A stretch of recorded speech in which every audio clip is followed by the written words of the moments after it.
What do you do when you know you've fallen short and need a fresh start? Welcome to HisTime365. Today is day 163, and Psalms 51 through 53 brings us into a moment of repentance, renewal, and the power of a changed heart. The Cry of the Heart, a journey through Psalms 51 to 53. Have you ever felt weighed down by mistakes, longing for forgiveness and a fresh start? Today, we'll dive into Psalms 51 to 53, where we witness a heartfelt plea for mercy, a reflection on human folly, and a reminder of God's presence even in our darkest moments.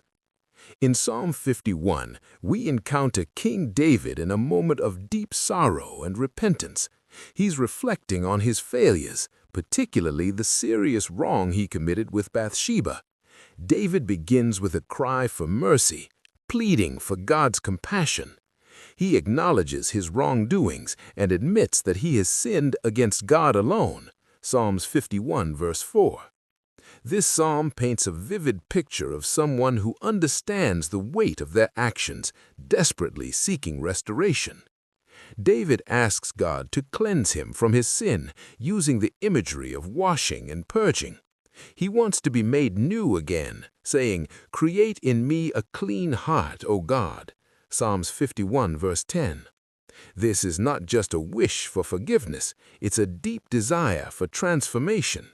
He understands that a true change of heart is vital for true repentance. It's a powerful reminder that it's not enough to just say sorry. We must genuinely want to change our ways. In the next part of Psalm 51, David expresses his desire to teach others about God's forgiveness. He recognizes that once he has been restored, he can help others find their way back to God. This is an important aspect of our faith journey. When we experience grace, we should be eager to share that grace with those around us. It's like when we learn a new skill at work. We often want to teach our colleagues so they can succeed too. Moving on to Psalm 52, we see a sharp contrast. Here, David is reflecting on the fate of the wicked, specifically someone he calls Doeg, who brought harm to innocent people. This psalm serves as a warning against arrogance and deceit. David writes about how the wicked boast in their evil, but he contrasts this with the strength found in trusting God. The righteous shall see and fear. Psalms 52 verse 6. It's a reminder that ultimately justice prevails, and those who choose dishonesty will face consequences.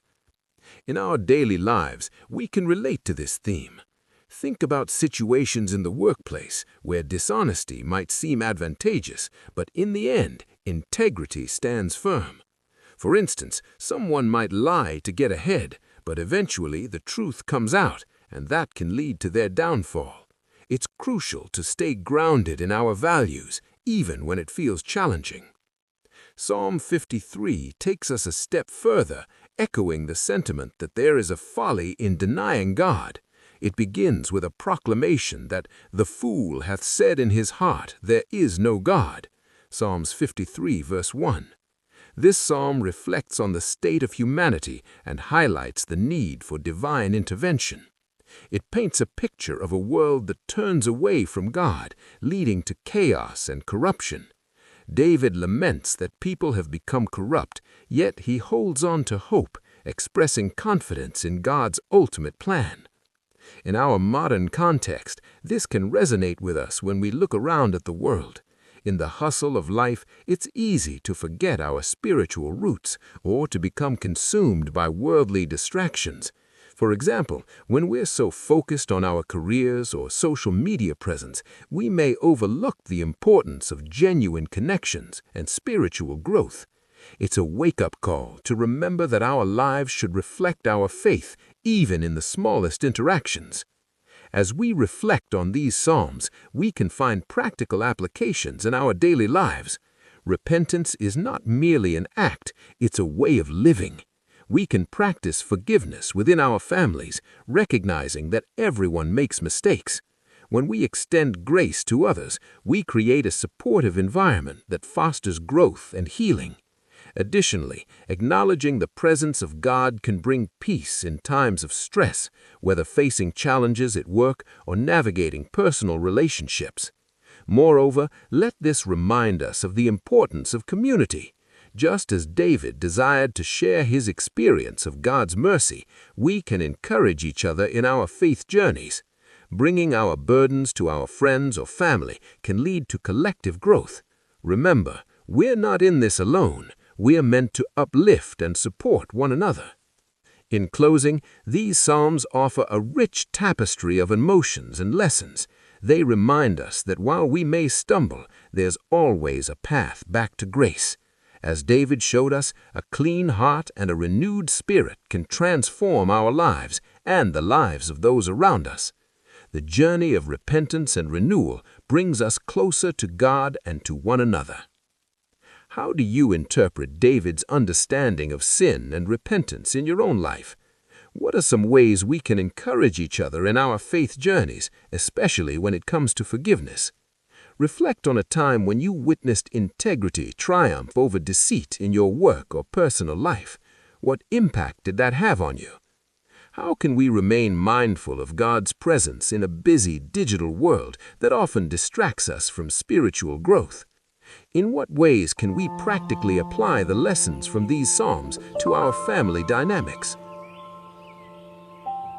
Thanks so much for joining me today for HisTime365.